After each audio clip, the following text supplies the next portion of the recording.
사도행전 12장 1절부터 5절까지의 말씀을 같이 찾겠습니다.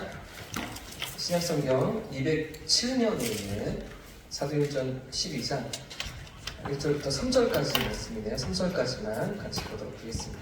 12장 1절부터 3절까지 말씀 같이 한 목소리로 읽겠습니다. 시작! 그때 히롯이 왕이 손을 들어 교회 중에서 몇 사람을 해하려 하여 요한의 형제 야고보를 칼로 죽이니 유대인들이 이 일을 기뻐하는 것을 보고 베드로도 잡혀갔을 때는 무교절 기도하라. 아멘. 할렐루야. 할렐루야. 한 주도 승리하셨습니까? 옆에 계신 분들과 이렇게 인사하겠습니다. 전도하기 좋은 계절입니다. 인사하겠습니다. 전도하기 좋은 계절입니다. 좋은 계절입니다. 한 번 더 인사하실 때 이렇게 고백하겠습니다. 영적 전쟁에서 승리하십시오. 고백하겠습니다. 영적 전쟁에서 승리하십시오. 이 밤에도 우리를 찾아오시고 만나주시는 하나님을 경험하는 복된 시간 되시길 축복합니다. 여러분, 하나님께서 가장 사랑하시는 동물이 있는데요. 하나님께서 가장 사랑하시는 동물은 무엇일까요? 네? 사람? 사람 맞죠? 넌센스예요. 하나님께서 가장 사랑하시는 동물 하나. 자라입니다. 자라. 오, 맞췄어? 뭐 맞췄어? 왜 자랄까요? 내 계명을 가지고 지키는 자라야.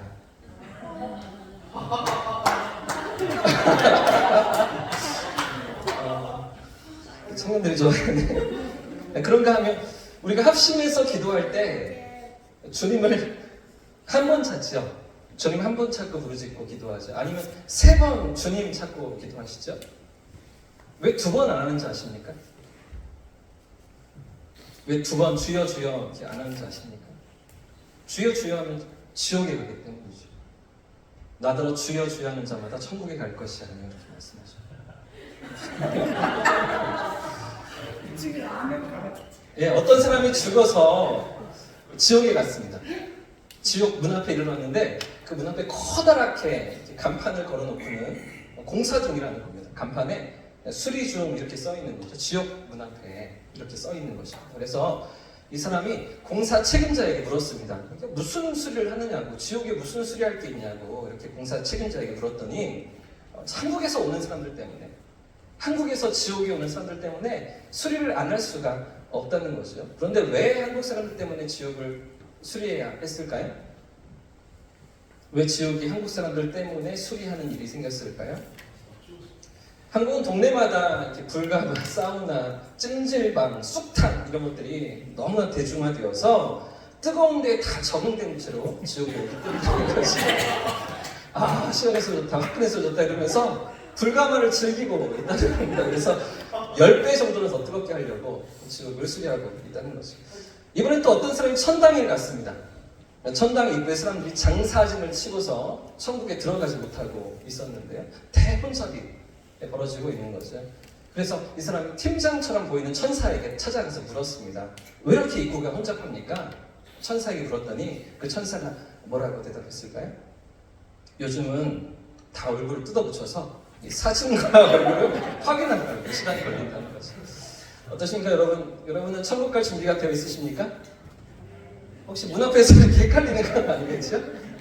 내가 너를 이렇게 보낸 게 아닌데 이러시는 건 아니겠죠? 오늘 본문은 우리가 3주 전에 확인해 보았던, 함께 살펴보았던 사도행전 12장입니다. 야고보는 순교했고요. 또 베드로는 하나님의 구원하심을 경험하는 그런 장면이죠. 왜 하나님께서 베드로는 살려내시고 야고보는 순교하도록 내버려 두셨습니까?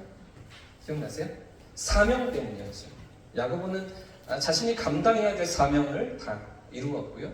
베드로에게는 아직 감당해야 될 사명이 남아있었기 때문입니다. 이 대목을 제가 자세히 좀 설명하지 못했었는데 오늘 저녁에 같이 한 번 더 확인해 보려고 합니다. 하나님께서 야고보를 통해서 어떤 사명을 이루셨는가?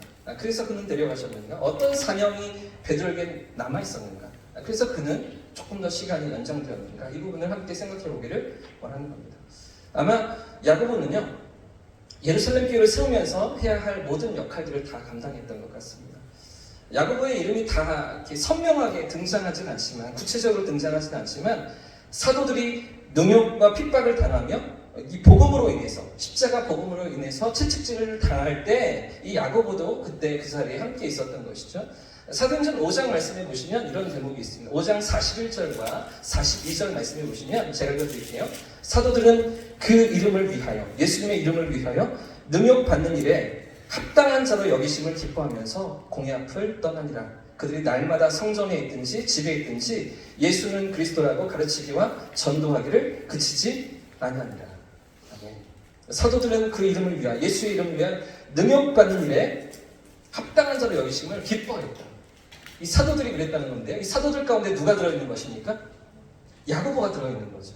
야고보가 함께 그 능욕받는 자리에 핍박을 받는 자리에 있었던 것입니다. 그들이 날마다 성전에서 집에서 예수는 그리스도라고 가르치기와 전도하기를 그치지 아니했다. 이렇게 할 때 이 그들 가운데 누가 들어있는 것입니까? 야고보가 들어있는 거죠. 야고보가 그 자리에서 그렇게 자신이 만난 예수님을 3년 반 동안 따라다녔던 예수님을 증거하고 복음을 나누고 그 일에 기쁨으로 동참했던 것이죠. 그런데 베드로는 어떻습니까? 오늘 본문 앞을 보시면 베드로에게 어떤 사건이 있었습니까? 오늘 12장 말씀을 우리가 읽었는데 그 앞에 10장 본문에 보시면 어떤 사건이 있습니까? 베드로가 욥바를 방문하면서 로마 백부장이었던 고넬료의 집에 찾아가는 장면을 우리가 또 살펴봤었죠. 기억이 나세요? 그죠? 베드로에게 특별한 경험이 있었습니다. 하늘에서 보자기가 내려오는 환상을 보면서 그죠? 부정한 음식들을 잡아먹으라고 하시는 하나님의 음성을 듣는 사건이 10장에 있었고요. 그리고 욥바를 방문해서 고넬료의 집에 복음을 전하고 그 집 식구들이 다 예수를 믿고 구원받는 세례까지 받는 사건이 이 10장에 있었습니다. 그리고 이어지는 11장이 어떤 사건이냐면 베드로가 예루살렘 교회에 다시 돌아가서 이 고넬료 사건을 이 이방인 백부장이 구원받은 사건을 세례를 준 사건을 보고하는 장면이 11장에 있습니다. 자, 이게 아주 중요한 대목이죠. 아주 중요한 사건입니다. 이 10장과 11장이 연결되어 있는데요. 이런 사건이 있은 이후에 12장 본문이 오늘 이어지고 있는 겁니다. 자, 10장, 11장 욥바에서 고넬료 가정 구원, 그리고 예루살렘 교회에서의 보고, 그리고 12장에서 하나님이 베드로를 구출하시고 살려주시죠. 자, 그리고 나서 이어지는 13장과 14장, 15장을 보시면 어떤 대목이 이어지냐면 예루살렘 교회 그 다음에 세워진 두 번째 교회가 있습니다. 어떤 교회일까요? 안디옥 교회입니다. 안디옥 교회. 이방 땅에 세워진 첫 번째 교회. 이방인들을 위해 세워진 첫 번째 교회. 여기서 문제가 생깁니다. 여기서 갈등이 빚어집니다. 어떤 갈등이냐면 바울과 바나바가 이 안디옥에 찾아가서 복음을 전하고 교회가 세워졌는데 그런데 유대에서 내려온 성도들이 성경 교사들이 이들에게 뭐라고 가르치냐면 너희들 할례를 받아야 진짜 구원을 받을 수 있어. 진짜 하나님의 백성은 할례 받은 백성들이야. 이렇게 가르쳤던 겁니다. 그래서 안디옥 교회 안에 논쟁이 벌어졌는데 바울과 바나바가 가르치는 복음과 유대에서 내려온 이 교사들이 가르치는 그 복음, 이것 때문에 치열한 논쟁이 벌어집니다. 그게 15장 1절 말씀에 기록되어 있는데요. 15장 1절을 같이 한번 읽어보겠습니다. 15장 1절 시작. 어떤 사람들이 유대로부터 내려와 형제들을 가르치되 너희가 모세의 법대로 할례를 받지 아니하면, 자, 이게 지금 안디옥 교회에서 벌어지고 있는 논쟁입니다. 갈등입니다. 바울이 전한 복음은, 바나바가 전한 복음은 예수의 이름으로, 예수의 십자가 대속으로, 하나님의 사랑으로, 전적인 은혜로 구원받는다 였는데 유대에서 내려온 교사들이 또 다른 복음을 가르치는 거죠. 할례를 받아야만 진짜 구원받을 수 있어. 더 나아가서 뭐냐면 율법도 지켜야만 너희가 구원받는 거야. 이렇게 가르쳤던 겁니다. 이런 잘못된 가르침을 줬는데, 근데 문제는 뭐냐면 이 안디옥 교회에서 이 문제가 잦아지지가 않았습니다. 해결되지가 않았습니다. 이 논쟁이 끝나지가 않는 거죠. 자, 그래서 심각한 갈등이 벌어지게 됩니다. 2절 말씀 읽어보겠습니다. 2절 시작. 바울 및 바나바와 그들 사이에 적지 않은 다툼과 변론이 일어난지라.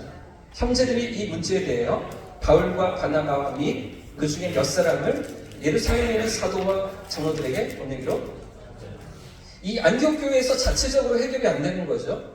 그들 안에서 정리할 수가 없었던 겁니다. 그래서 사람들을 예루살렘으로 보냅니다. 그리고 예루살렘 교회 사도들에게 판단을 요청했던 거죠. 자, 그래서 예루살렘에서 어떤 장면이 펼쳐지는지 보십시오. 6절과 7절입니다. 제가 읽겠습니다. 6절 말씀. 사도와 장로들이 이 일을 의논하러 모여 많은 변론이 있은 후에, 자, 그 다음에 누가 보십시오. 누가 나타나나 보십시오.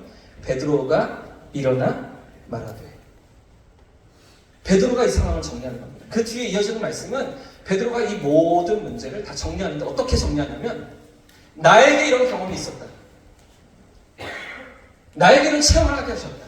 욥바에서, 고넬료의 집에서, 그 이방인의 가정에서도 성령이 찾아오시고 구원하시며 세례를 받게 하시는 놀라운 경험이 있었다. 이 간증을 예루살렘 교회에서 이 논쟁으로 빚어진 안디옥 교회 성도들 앞에서, 온 성도들 앞에서 그렇게 나누고 있는 베드로였던 것이죠. 베드로가 왜 살아남았던 것입니까? 왜 하나님께서 그의 생명을 연장을 시키셨던 것입니까? 예루살렘 교회의 수장으로서, 지도자로서 이 복음이 이 울타리를 넘어가는, 유대인을 넘어가는, 예루살렘과 온 유대까지만 전해지는 것이 아니라 그 유대를 넘어, 울타리를 넘어, 담장을 넘어 사마리아를 향하여서, 땅끝을 향하여서 이 복음이 펼쳐질 수 있도록, 선포될 수 있도록 하는 그 역할을 하도록 하기 위해서 하나님은 베드로를 살려남기셨던 거죠.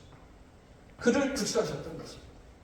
베드로가 감당해야 되는 사명이 있었기 때문에, 그에게 하나님 맡겨놓으신 역할이 있었기 때문에 베드로는 조금 더 그의 삶이 연장됐던 것이죠.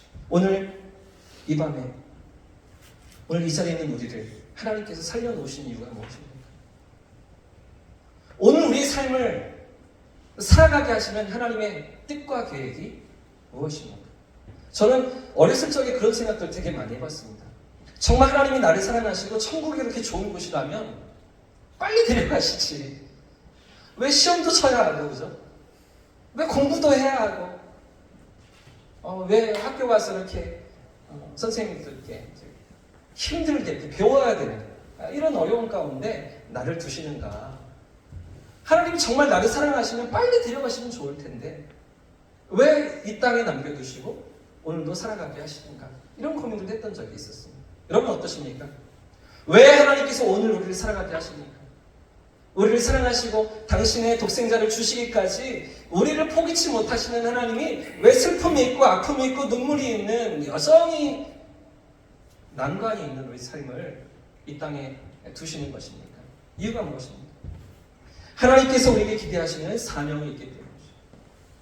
하나님께서 원하시는 무언가 기대가 있기 때문입니다. 우리를 통해서 이루시고자 하시는 하나님의 선하신 뜻이 있기 때문이죠. 할렐루야!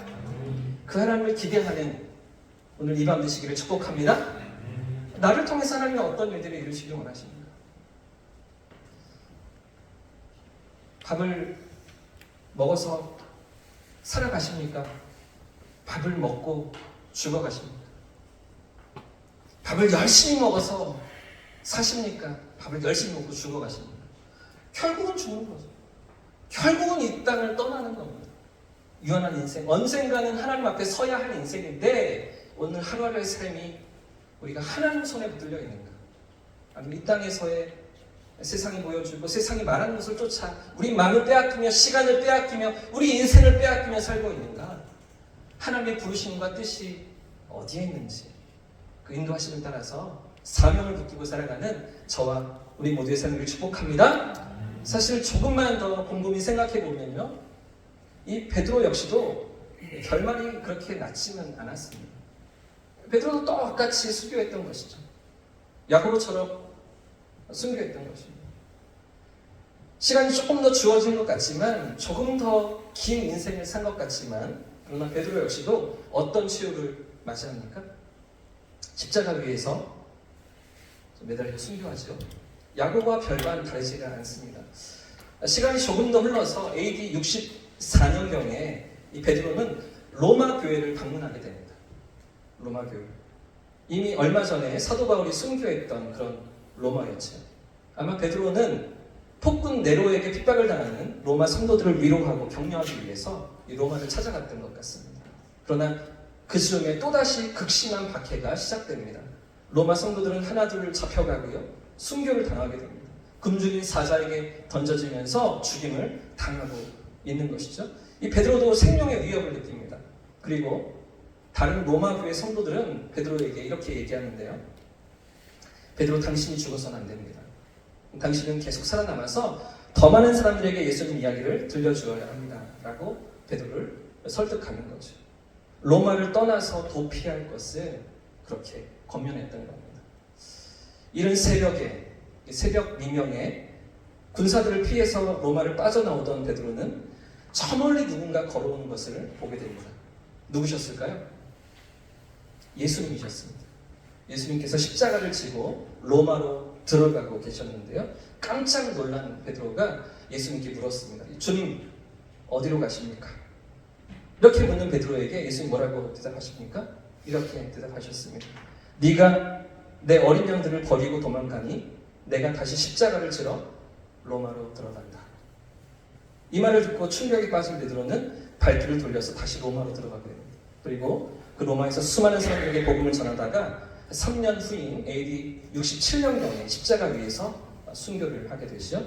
그런데 어떻게 베드로가 순교합니까? 예수님처럼 똑같이 달릴 수 없다고 얘기하면서 거꾸로 매달려서 순교하게 되시죠. 우리 성경에 등장하는 사건은 아닙니다. 그러나 터툴리안이나 유세비우스 같은 그런 초대교부들의 전승에 남겨진 기록인데요. 그래서 지금도 로마에 가면 이런 교회가 세워져 있습니다. 보여주십시오. 베드로가 로마를 탈출할 때 예수님 환상을 보았던 그 자리, 예수님이 걸어가시는 그 모습을 보았던 그 자리에 이런 교회가, 자그마한 교회가 세워져 있습니다. 우리 교회보다 한 3분의 1밖에 안 되는 조그마한 교회인데 한 30명 앉을까 정도 되는 그런 교회가 로마 시내 외곽에 세워져 있습니다. 제가 찍은 사진이거든요. 자랑하는 겁니다. 가볍다고. 네, 이런 교회가 있습니다. 들어가면 이런 모습이 있습니다. 조그마한 교회인데요. 회중석이 있고요. 앞에 제단도 있고요. 또 기도할 수 있는, 들어가서 이곳을 확인할 수 있는 그런 교회당이 이렇게 있는데요. 아까 보셨던 그림 한 번 더 보여주세요.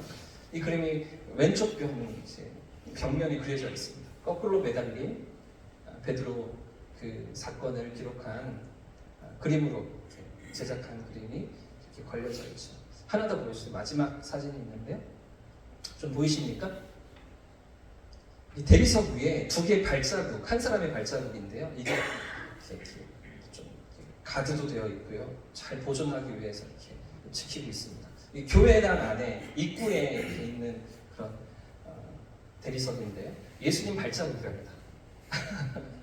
지금까지 2000년이 지나도록 있다는데요.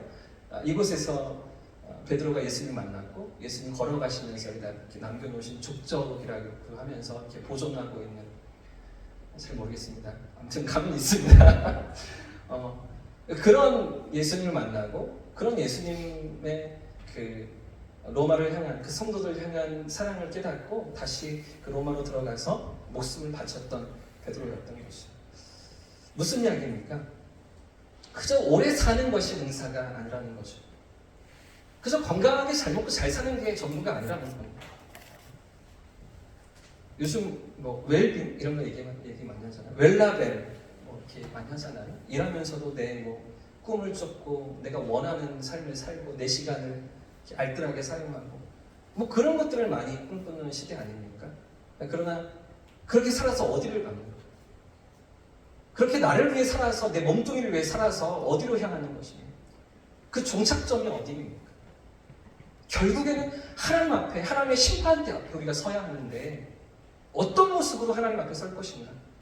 내 인생을 어떻게 사용할 것인가? 내 시간을 어떻게 사용할 것인가? 우리의 젊음을 어떻게 쓸 것인가? 무엇을 위해서 달려갈 것인가? 과연 우리의 삶은 사명을 붙들고 있는가? 하나님께서 우리를 이 땅에 보내실 때 생을 명하셔서 우리에게 호흡을 주시고 이 땅을 살아가게 하실 때 생명의 주인이신 하나님 앞에 우리가 어떻게 살아갈 것인가? 과연 나는 무엇을 붙들고 오늘을 살아가고 있는가? 생각해봐야 한다는 것이죠. 왜 하나님께서 베드로는 남기시고 야고보는 데려가셨습니까? 왜 두 사람의 인생이 전혀 다른 길로 펼쳐지는 것입니까? 이 사명 때문인 것이죠. 베드로가 남겨진 이유는 이 사명 때문이었습니다. 그런가 하면 야고보를 데려가신 또 하나의 이유가 더 있었는데요. 한번 따라해 보겠습니다. 복음의 확장을 위해서. 네, 그렇습니다. 야고보가 데려감을 받았던 이유는 이 복음의 확장을 위함이었던 거죠. 사실은 스데반 집사님의 순교도 그랬었습니다. 사도행전 8장을 보시면 8장 1절과 2절에 이런 대목이 있거든요. 사울은 그가 죽임당함을 마땅히 여겼다. 스데반 집사님의 죽임당함을 마땅히 여겼다. 사울이 이렇게 얘기하는데요. 그날에 예루살렘에 있는 교회에 큰 박해가 있어 사도 외에는 다 유대와 사마리아 모든 땅으로 흩어진다. 왜 흩어졌습니까? 그날이죠. 그날이 어떤 날이냐고요? 스데반 집사님이 돌레에 맞아 순교했던 그날이죠. 그때로부터 교회에 큰 핍박이 생겨서 모여있던 교회가 예루살렘 교회에 그렇게 즐겁고 행복하고 성령의 임재를 경험하고 3,000명이 회심하고 5,000명이 회심하고 수많은 성도들이 함께 모여서 하나님을 예배하던 모여있던 교회가 스데반 집사님의 순교 때문에 흩어지는 교회로 모든 유대 땅과 사마리아 땅으로 흩어지면서 어떻게 해요? 복음을 증거하는 겁니다. 스데반 집사님의 삶이 그렇게 쓰임받았던 거죠. 그렇게 하나님이 사용하셨던 거예요. 그 마지막 순간을 하나님이 쓰셨던 건데 이 야고보도 마찬가지예요. 야고보의 순교를 통해서 이제 또 다른 복음의 역사가 또 다른 복음의 확장이 열려지고 있는 것이죠. 그런 하나님의 뜻과 계획이 야고보의 순교 가운데 담겨 있는 거죠. 세상이 볼 때는 인간적인 눈으로 볼 때는 얼마나 무참한 죽음입니까? 얼마나 비참한 죽음입니까? 그러나 하나님께서 보실 때는 너무나 영광스러운 죽음이죠. 너무나 위대한 죽음이죠.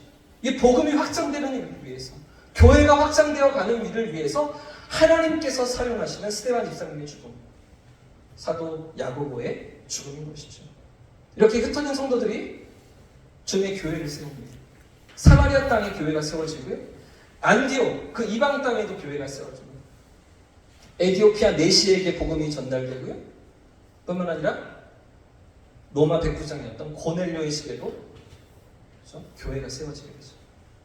자주장사였던 루디아의 가정에서도 빌립보에서도 교회가 세워지게 돼요. 이 복음의 역사가 계속해서 확장되어져 가면서 당시에 세계의 심장이라고 할 수 있는 로마에도 그렇죠? 이 복음이 심겨져서 나중에 사도 바울이 거기에서 순교하게 되고요. 베드로도 여기서 순교하게 되고요. 거기에 심겨진 복음이 313년에 로마 제국의 국교가 되고 그리고 그 복음이 또 오늘 우리에게까지 오늘 나에게까지 이어지는 놀라운 역사로 확장되어져 가고 있는 거죠. 하나님께서 야고보의 삶을 야고보의 죽음을 사용하셨던 거예요. 무슨 이야기입니까? 핍박과 순교의 피를 통해서 주님의 교회가 세워지는 것이죠. 핍박과 순교의 그 헌신을 통해서 복음이 확장되었던 거죠.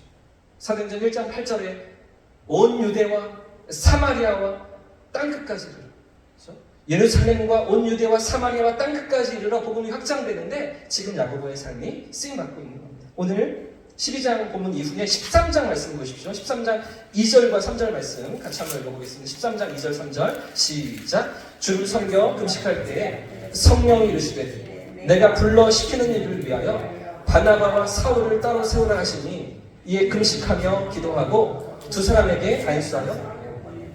지금 이 13장은요 오늘 읽었던 12장의 야고보 순교 이후에 이어지는 장면입니다. 이제 바울과 바나바를 통해서 1차 전도 여행이 시작되고요. 2차, 3차 전도 여행이 계속해서 확장되어져 가는 그런 사도행전의 모습을 우리가 확인하게 되는데요. 본격적인 선교 여행이 이제 열리고 있는 것이죠. 하나님께서 바울과 바나바를 부르시고요. 그들을 통해서 땅끝을 향해 복음을 전파하게 하시는 그런 시작점이 여기에 기록되고 있습니다. 이제 복음의 초점이 어디를 향합니까? 열방으로 향하는 거죠. 땅끝으로 향하는 겁니다. 그들 안에 머물러 있지 않고 그들 안에 그냥 숨겨져 있지 않고 그들끼리만 즐거운 복음이 아니라 그들끼리만 행복하고 하나님을 만나는 복음이 아니라 또 다른 누군가에게 전달되어지고 죽어가는 영혼들을 살려내고 하나님을 알지 못하는 영혼들을 죽기로 돌이키는 데 쓰임받는 그런 복음으로 그런 교회로 예루살렘 교회가 안디옥 교회가 일어나고 있는 것입니다. 결국 하나님의 뜻과 계획이 무엇입니까? 우리가 예수를 믿고 복받아서 잘 먹고 잘 사는 것? 이 땅에서 행복하게 사는 것? 물론 하나님의 관심이 거기에 있습니다. 우리가 건강하게 살고 행복하게 살고 평안하게 사는 것, 그것이 하나님의 뜻일 겁니다. 그러나 그보다 더 고차원의, 그보다 더 높은 차원의 하나님의 계획은 우리를 통해서 우리가 받은 복음이 흘러가기를, 우리가 만난 하나님의 사랑이 증거될 수 있기를 주님 원하시는 것이죠. 오늘도 이 사명의 길로 저와 여러분을 부르신 줄 믿습니다. 그 사명의 자리에 우리가 서 있는 줄 믿습니다. 사실 교회는요, 이 전도의 사명을 놓치는 교회가 아니죠. 교회는요, 지난 2000년의 역사 동안에 이 복음을 위해서, 복음의 증거를 위해서 이 땅에 서 있고 이 땅에 존재했었습니다. 복음 증거가 아니면 사실은 교회는 아무것도 아니죠. 세상에 어떤 사교 모임이나 어떤 개 모임이나 어떤 동창 모임과 다를 바가 없는 거예요. 우리끼리 즐거우면 안 되는 거죠. 우리만 행복하면 안 되는 거예요. 하나님의 그 사랑이 증거되고 전달되는 그 놀라운 사명으로 우리 교회를 부르시고 우리 한 사람 한 사람을 부르신 줄 믿습니다. 그것을 어디에서 알 수가 있습니까? 오늘 본문 보십시오. 오늘 본문 12장 24절 말씀 한 절만 같이 읽겠습니다. 12장 24절 시작. 하나님의 말씀은 흥황하여 더하더라. 할렐루야. 한 번 더 읽겠습니다. 하나님의 말씀은 흥황하여 더하더라. 사도 야고보는 순교했지만, 그죠? 하나님의 말씀은 흥황하여 더 확장되어서 나아가요.